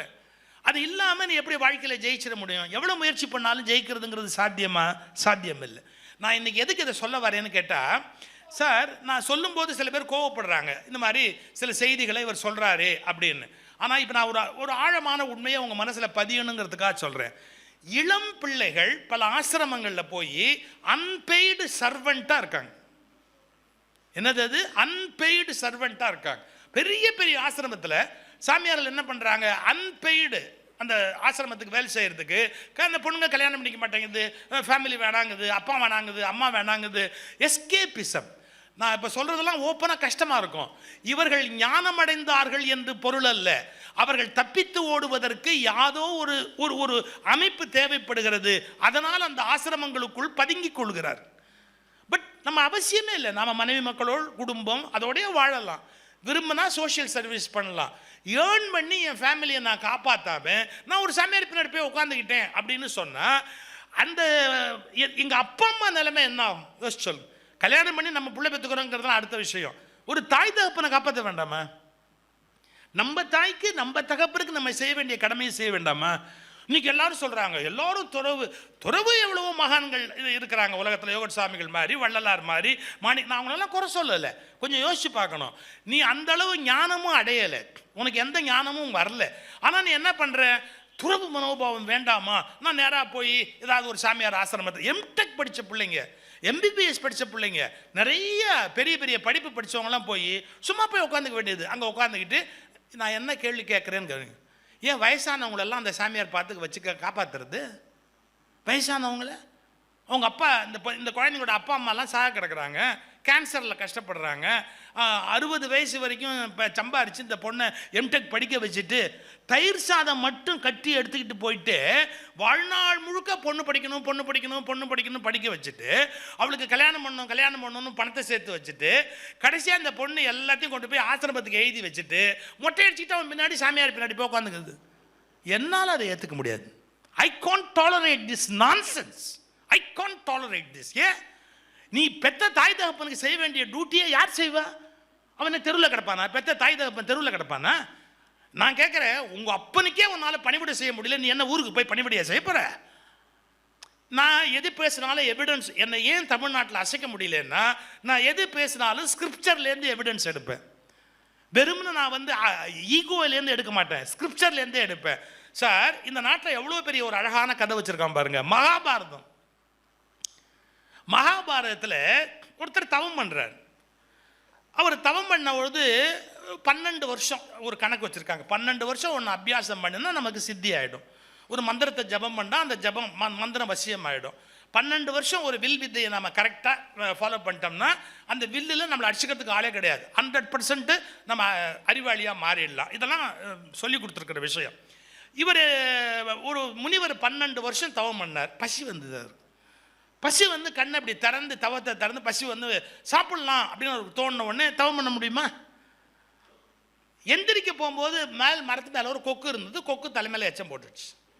கொக்கு எச்சம் போட்ட உடனே இதை பாருங்களேன், அப்படி நிமிர்ந்து அந்த கொக்கை ஒரு பார்வை பார்த்தார். என் தலைமையில் எச்சமாக போட்டேன்னு பார்த்தார். கொக்கு எரிஞ்சு சாம்பலாக போயிடுச்சு. புஷ்ஷுன்னு அது பாட்டுக்கு அப்படியே எரிஞ்சு சாம்பலாக விழுந்துருச்சு. தவம், நம்ம தவம் இவ்வளோ செல்சியஸ் வெப்பத்தை உண்டு பண்ணுறது, தவம் பலிச்சிருச்சு, அவ்வளோதான், பிடிக்க முடியல இருக்கு, நம்ம எவ்வளோ பெரிய ஆளாகிட்டோம். பட் எவ்வளோ ஆளாயிட்டான்னா சோத்துக்கு போய் கையேந்தணும்ல. ஊருக்குள்ளே வந்தார், ஒரு வீட்டு வாசலில் வந்தார். அந்த அம்மா வீட்டு அம்மா வெளியில் வந்தது, பசிக்குதுமா சாப்பாடு கொண்டு. சாமி திண்ணையில் உட்காருங்க. அந்த காலத்தில் திண்ணை இருக்கும், இப்போல்லாம் திண்ணையை கடையாக்கிட்டான். திண்ணை இருக்கும், அந்த திண்ணையில் சாமி உட்காருங்க அப்படின்ட்டு அந்த அம்மா உள்ளே போய் நான் சமையல் பண்ணி எடுத்துகிட்டு வரேன், கொஞ்சம் உட்காருங்க அப்படின்ட்டு உள்ளே போச்சு. இந்த ஆள் நேரம் பாருங்க, அந்த அம்மா உள்ளே போன உடனே அந்த அம்மா ஹஸ்பண்ட் வந்துட்டான். ஹஸ்பண்டு வந்து வரிசையாக உத்தரவு போட்டுக்கிட்டே இருப்பான்ல, ஒய்ஃபுக்கு அதை கொண்டா இதை கொண்டா அப்படிலாம் கேட்பான்ல, நிறைய உத்தரவு போடுறான். மறந்துடுச்சு அந்த அம்மா, வாசலில் ஒரு சாமியார் உட்காந்துருக்கான்னு மறந்துடுச்சு அந்த அம்மா. ஹஸ்பண்டுக்கு இலை போட்டு சாப்பாடு போட்டு எல்லாம் பரிமாறிட்டு எச்ச இலையை எடுத்துகிட்டு வந்து வெளியே போடலான்னு வரும்போது தான் இந்த சாமியார் உட்காந்துருக்கிறது பார்த்து, ஐயோ நம்ம இவருக்கு சாப்பாடு போடுறோன்னு சொன்னோமே மறந்துட்டோமே அப்படின்னு, சாமி மன்னிச்சுங்க, எங்கள் வீட்டுக்காரர் வந்தோடனே நான் அவருக்கு எல்லாம் செய்யணுங்கிறதுனால பசியாக வந்திருக்கிறாரு, அவருக்கு நான் எல்லாம் மறந்துட்டேன், தயவுசெய்து மன்னிச்சிருங்க. இவர் என்ன நினச்சா, நம்ம குக்கையே எரிச்சிருக்கோம், இந்த பொம்பளை நம்மளை மதிக்கலை, இப்போ இவளை எரிக்கணும்னு அப்படி ஒரு பார்வை பார்த்தார். ஒன்றும் ஆகலை, இவ எரியல, புகை கூட வரல, டெம்பரேச்சர் கூட இங்கே ஒன்றுமே பண்ணல. அப்படி தகைச்சு போய் இப்படி பார்த்தா, அவள் ஒரு கேள்வி கேட்டா பாருங்க, அதான் டாப். என்ன கொக்கு நான் நினச்சேன், எப்படி ஏண்டா என்ன கொக்கு நான் நினச்சேன் எரிக்கிறதுக்கு, கொக்கென்று நினைத்தாயோ கொங்கணவான்னு பாட்டு. இப்போ சாமியார் எங்கே அவுட் ஆகிட்டார் தெரியுமா? நாம் காட்டில் கொக்கு எரித்தது இவளுக்கு எப்படி தெரியும்? வாட்ஸ்அப்லாம் இல்லை, இப்போது ஃபேஸ்புக் இல்லை, இன்ஸ்டாகிராம் இல்லை, யூடியூப் இல்லை, அப்போ நியூஸே பரவுறதுக்கு வாய்ப்பு இல்லை. உலகம் நல்ல நிம்மதியாக இருந்த காலம் இல்லையா? இப்போ நாம் அங்கே கொக்கை எரிச்சோன்னு கொக்கு வந்து சொல்லியிருக்க முடியாது, அது எரிஞ்சு போச்சு. இவளுக்கு நியூஸ் யார் சொன்னா? அவருக்கு அப்படியே அப்படியே ஒரு பயந்து ஷாக்கில், ஏம்மா எனக்கு சோறே போட வேணான்னு, ஒன்றே ஒன்று மட்டும் சொல்லு, அங்கே நான் கொக்கை எரிச்சது இங்கே எப்படி உனக்கு தெரியும்? ஒரு வார்த்தை சொன்னா, அவங்க கடமையை அவங்கவுங்க ஒழுங்காக பண்ணிக்கிட்டு இருந்தா 1000 கோயில் கட்டின புண்ணியம்டா.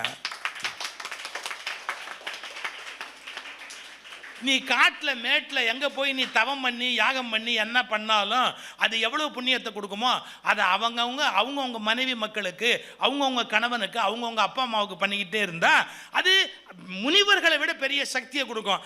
நீ 12 வருஷம் யாருக்கும் ஒன்றும் பண்ணாமல் போய் தவம் பண்ணிட்டு வந்திருக்கிற, புற வெளியில் என்ன அப்படி சொல்லலை, நான் கொஞ்சம் கூடுதலாக சொல்ல. ஏன்னு கேட்டால் அப்படி சொல்லியிருக்கணுங்கிறது என்னோட ஆசை. அதை நான் என்ன பண்ண முடியாது, நான் நிறுத்த முடியுமா? நான் அந்த லேடியாக இருந்தால் சொல்லிடுவேன், படவில்லையே, அது ஏன் டைலாக் வச்சுங்க, பாரதத்தில் இல்லை. இப்போ அவர் ஷாக் ஆகிட்டார், சுச்சோ. அப்புறம் அவர் உண்மை, சரிம்மா நீ பெரிய ஞானி, நான் ஒத்துக்கிறேன், நான் ஞானம் அடையணும்னா என்ன பண்ணணும்? நான் ஞானம் நான் என்ன பண்ணணும்? ஊருக்கு போ, உள்ளே போனேன்னா அங்கே ஒருத்தர் இருப்பா, ஜாஜாலின்னு பேர், அவரை போய் பாரு, ஜபாலி, அவரை போய் பாரு, பார்த்தேன்னா உனக்கு பாக்கியெல்லாம் சில விஷயம் தெரிய வரும் அப்படின்னு. இப்படி அந்த கதை போகும், வரிசையாக போயிட்டே இருக்கும். அந்த கதையோட கிளைமேக்ஸ், நான் என்னுடைய செய்யும் தொழிலே தெய்வம்னு ஒரு புக்கை எழுதியிருக்கிறேன். நான் அதை இங்கே விற்கிறதுக்கு வரல, அது என்கிட்ட காப்பீஸ் கூட கிடையாது, நான் அவங்ககிட்ட கொடுத்துட்டு போகிறேன் இங்கே, அவ்வளோதான். அது யூடியூப்பில் அந்த ஸ்பீச்சும் இருக்குது, என்னோடது இன்னும் டீட்டெயில்டாக இருக்குது. அவன் என்ன சொல்கிறா, நீ அவனை போய் பாருன்னு ஒருத்தனை சொல்கிறான், அவன் இன்னொருத்தனை கை காட்டுறான், அவன் இன்னொருத்தனை, எல்லாரும் அவன் வேலையை அவன் செஞ்சவன். அதாவது அவன் வேலையை சின்சியராக பண்ணுவேன், அவன் வேலையை யோக்கியமாக பண்ணுவேன், அவன் வேலையிலே திருட்டுத்தனம் இல்லாமல் பண்ணுவேன், யாரையும் ஏமாற்றக்கூடாதுன்ற எண்ணத்தோடு அந்த வேலையை பர்ஃபெக்டாக பண்ணுவேன். கடைசியாக ஒரு இடத்துக்கு போகிறாரு, அந்த அந்த அவனுடைய அந்த அந்த தன்மை அவனுக்கு எப்படி வந்தது அப்படிங்கிற ஒரு ஆச்சரியத்தை குக்குட முனிவர். அதாவது அந்த கதை எப்படி வரும்னு கேட்டிங்கன்னா, அப்பா அம்மாவை அப்படியே விட்டுட்டு, வயசான அப்பா அம்மாவை அப்படியே விட்டுட்டு காசியில் போய் கங்கையில் குளிக்கணும் அப்படின்னு ஒருத்தன் கிளம்பிடுவான். கங்கையில் போய் குளிக்கணும் காசிக்கு போய் அப்படின்னு முடிவு பண்ணி போடுவான்.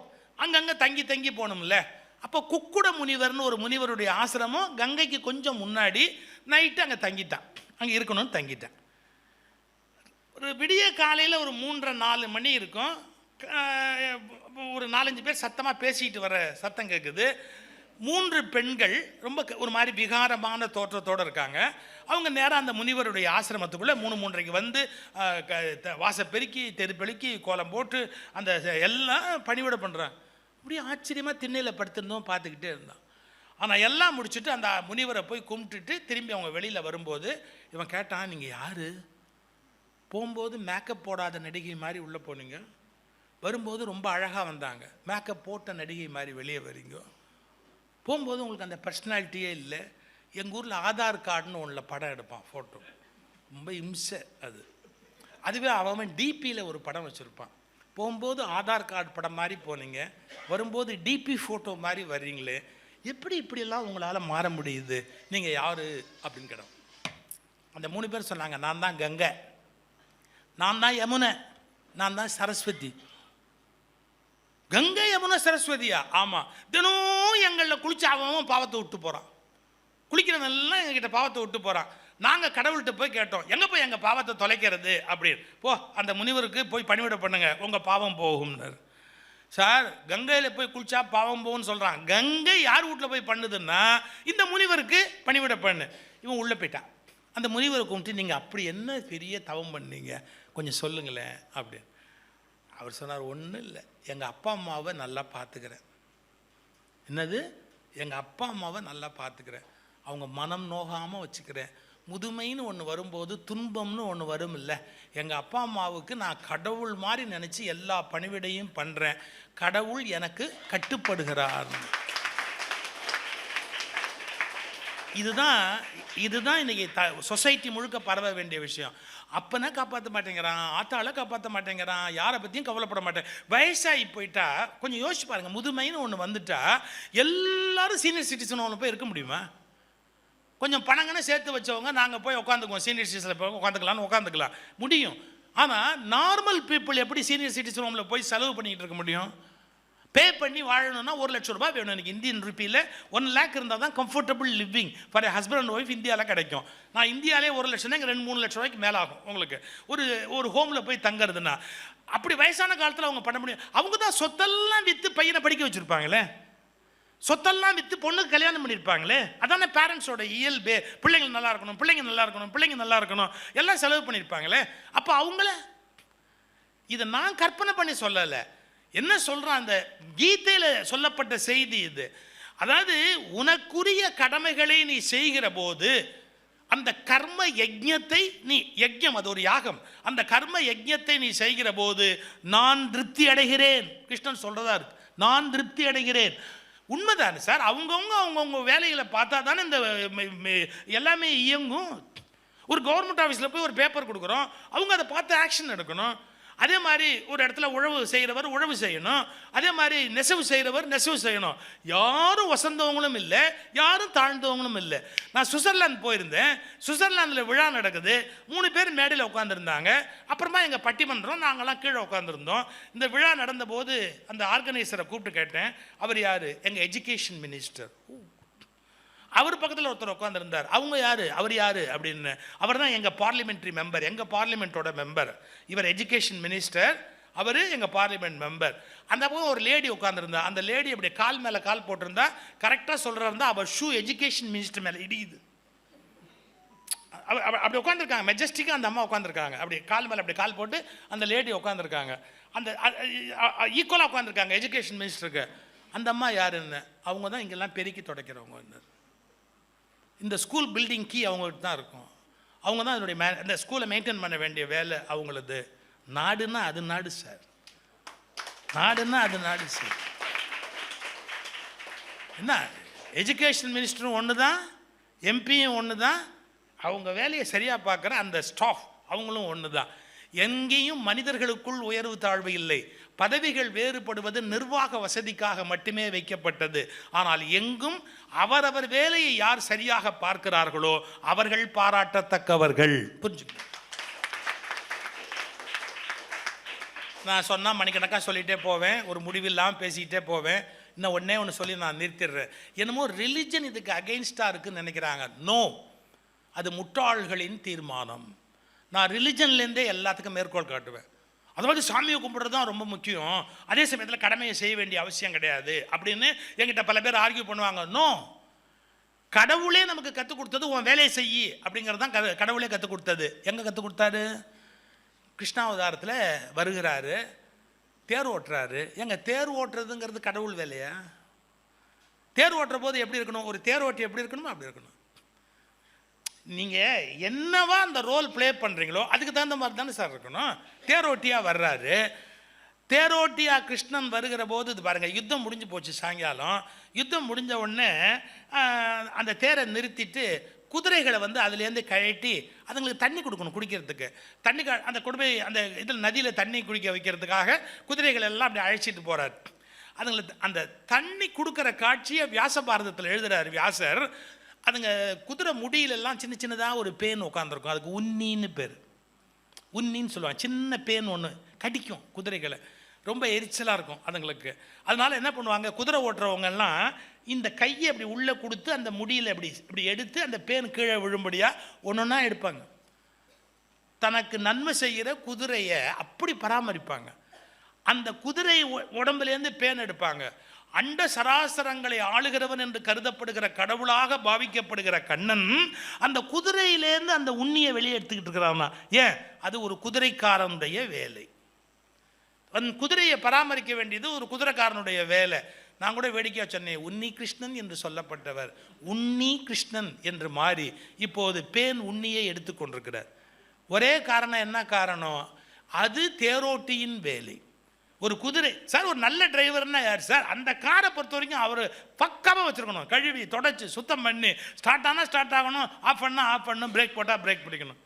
ஸ்டார்ட் ஆனால் பிரேக் விழுது சார், பிரேக் போட்டால் ஆஃப் ஆகுது சார் அப்படின்னா அந்த வண்டியில் எப்படி நம்ம போகிறது? ஸோ எல்லாருக்கும் ஒரு டியூட்டி இருக்குல்ல, அவங்கவுங்க டியூட்டி அவங்கவுங்க பார்த்தா தானே இந்த உலகம் நல்லா இருக்க முடியும்.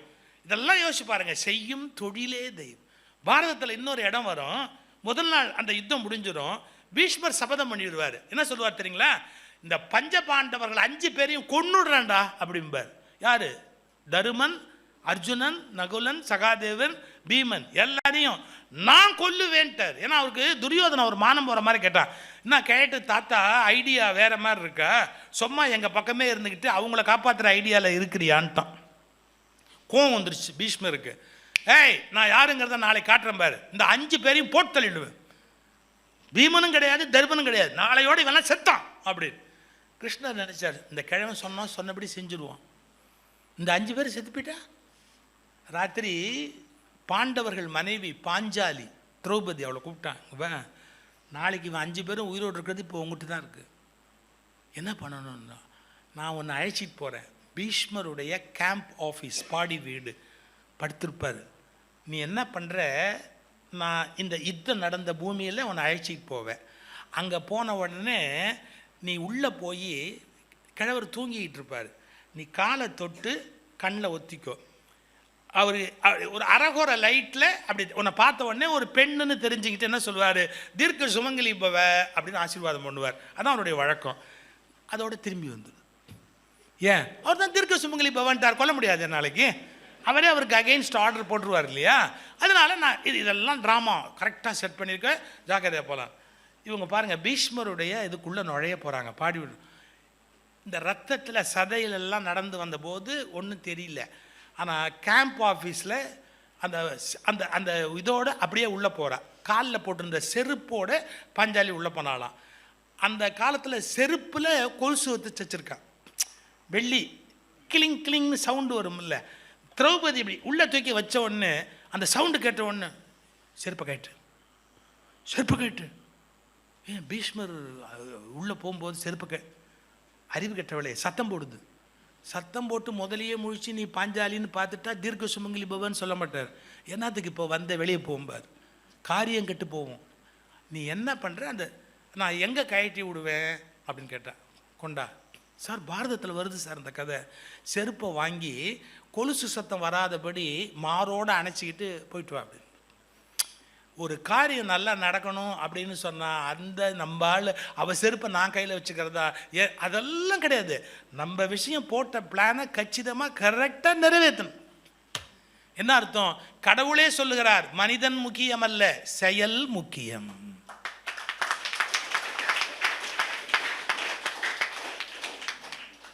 நான் இங்கே இருக்கிற குழந்தைங்களுக்கு சொல்கிறேன், லைஃபுங்கிறது சேலஞ்சஸ் உள்ளது.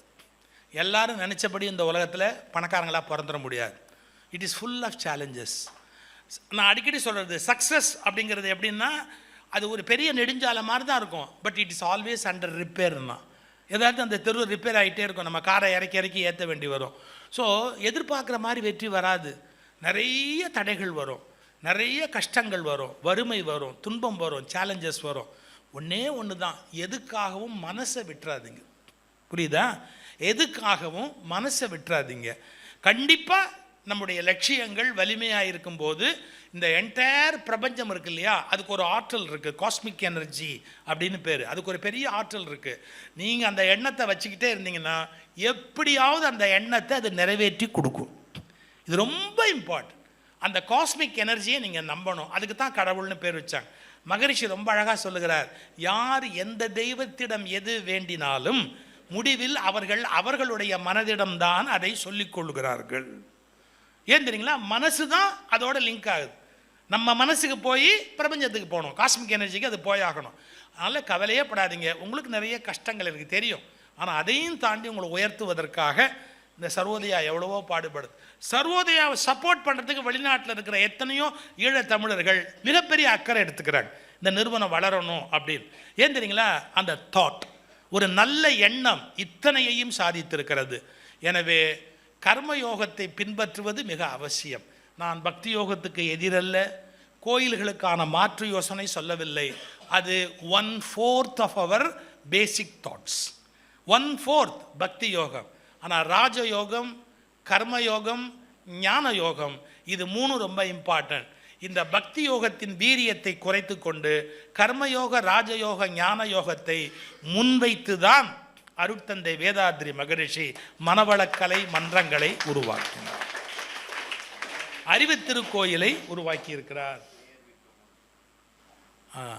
அதனால் அவருடைய அந்த எண்ணம் தான் இத்தனை பெரிய விஷயத்துக்கும் வெற்றிக்கும் காரணம். இதை அன்பு கூர்ந்து மறந்துவிட வேண்டாம்.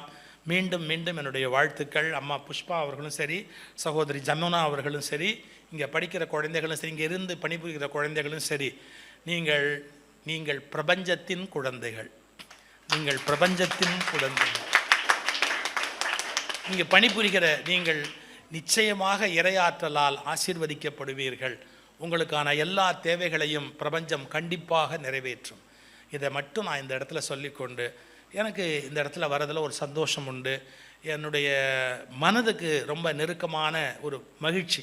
இந்த இடத்துக்கு வரும்போதே இது ஒரு வகையான நிம்மதியான ஒரு பூமி அப்படிங்கிறத நான் உணர்கிறேன். வாழ்க வளர்க.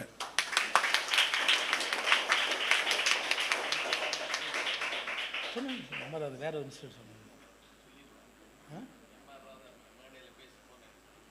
அதுவா? இவர் ஒரு இது கேட்குறாரு, நேயர் விருப்பம். நேற்றுக்கு நான் ஒரு டிவி இன்டர்வியூ பண்ணோம், இன்றைக்கி நேயர் விருப்பம். அதாவது எம்ஆர் ராதாவை பற்றி நான் சொல்லிட்டேன் பார்த்தீங்களா, அதனால் எம்ஆர் ராதாவை பற்றி இன்னொரு இன்சிடெண்ட் ஒன்று இருக்குது, அதை ரசித்து அவர் கேட்குறாரு சொல்லுங்கள் அப்படின்னு. 2 நிமிஷத்தில் முடிச்சிடலாம், சாரி 2 நிமிஷம். நான் காலேஜ் படிச்சுக்கிட்டு இருந்த காலத்தில் இன்டர் காலேஜியேட் காம்படிஷனில் ஃபஸ்ட் ப்ரைஸு. வெட்னரி காலேஜ்னு கால்நடை மருத்துவக் கல்லூரி சென்னையில் இருக்குது.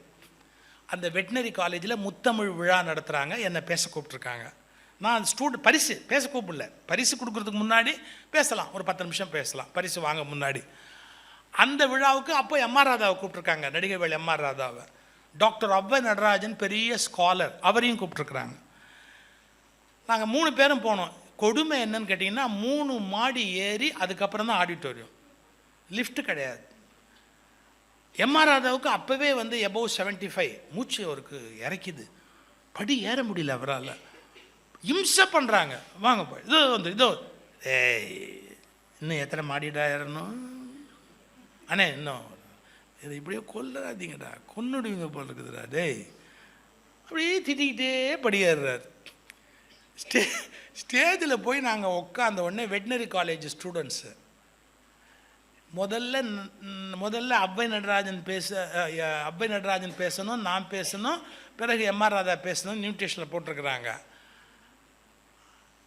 அவ்வை பேசணும், ஆனால் பசங்க பேச விடலை. நடிகவேள் பேசு, நடிகவேள் பேசு, நடிகவேள் பேசு. உடனே அவ்வை கேட்டார், நீங்கள் பேசிடுங்க அண்ணே, பசங்க பேச விட மாட்டார். பேச்சா? மூச்சே வரல, பேச்சு எப்படிடா வரும்? மூச்சே வரல, பேச்சு எப்படிடா வரும்? அப்படி இல்லைண்ணே பசங்க. அபய் நடராஜன் பேசுவார்னு அறிவித்தாங்க. நடராஜன் போ பேசு போ. அபய் நடராஜன் போனார். போயிட்டு நடிகவேல் அவர்களே அப்படின்னாரு. அந்த பசங்கள்லாம் எல்லாம் ஆமாம் போடுறான், கேலி பண்ணுறான், பேச விட மாட்டான் காலேஜ் பையன். அவர் சொல்லிட்டாரு, நான் இங்கு உரையாற்ற வரவில்லை, நடிகவேல் பேசுவார் என்பதை அறிவிப்பதற்கு வந்தேன் அப்படின்னு டப்புன்னு தன்னை காப்பாற்றிக்கிட்டா போதுன்னு வந்து அபய் நடராஜன் உட்காந்துட்டாரு. மைக்கு எம்ஆர் ராதா முன்னாடி வச்சாங்க. அவர்கள், நீ எல்லாம் டாக்டர், என்ன வெட்டினரி காலேஜ் டாக்டர்லாம், ஒரு 80 வயசு கிழவனை 3 மாடி ஏறி இட்டாரு, உனக்கு அறிவு இருக்கு? பட்சவனா நீ? பட்சவன் செய்கிற காரியம் அது. 80 வயசு கிழவனை 3 மாடி ஏறி இட்டாரியே, உனக்கு அறிவு இருக்கு? அதாவது பரவாயில்ல, வந்த உடனே பேச முடியல, மூச்சு இல்லைன்ற, பேசுன்ற, எப்படிடா பேசுறது? நானாவது வாயால் சொல்லுவேன், புரிஞ்சுக்கலாம். நாளைக்கு மாடு உங்கள்கிட்ட வைத்தியம் பண்ணிக்க வரும், எதுவும் சொல்லணும்னு நினைக்கிறேன். நீ என்னையே இந்த பாடுபடுத்துறியாடா, நாளைக்கு மாட்டை என்ன பாடுபடுத்துவ நீ? அதுக்கு ஒன்றும் சொல்ல தெரியாது. நான் சொல்கிறேன், முடியல கிழவன் படியேறி வந்தவன் சொல்கிறேன், அதுவே விளங்காம பேசுங்கிற. நீலன் டாக்டரா? பட்சவனடா நீ?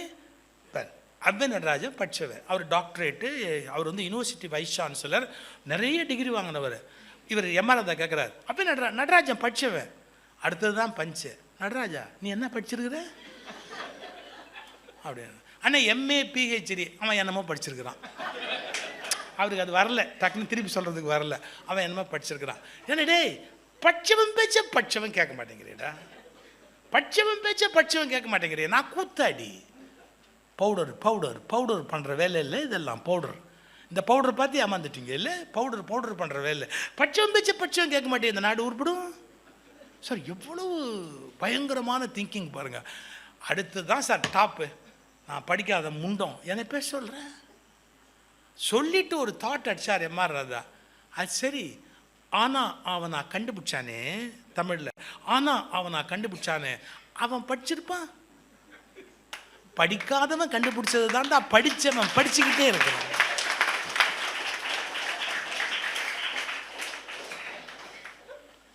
பிரில்லியன்ட். நான் யாராக இருந்தாலும் அவங்களுடைய திறமையை நம்ம வியக்கணும். நான் பார்த்து மலைத்த ஒரு பெரிய பர்சனாலிட்டி எம்ஆர் ராதா. அது ஒரு பக்கம்.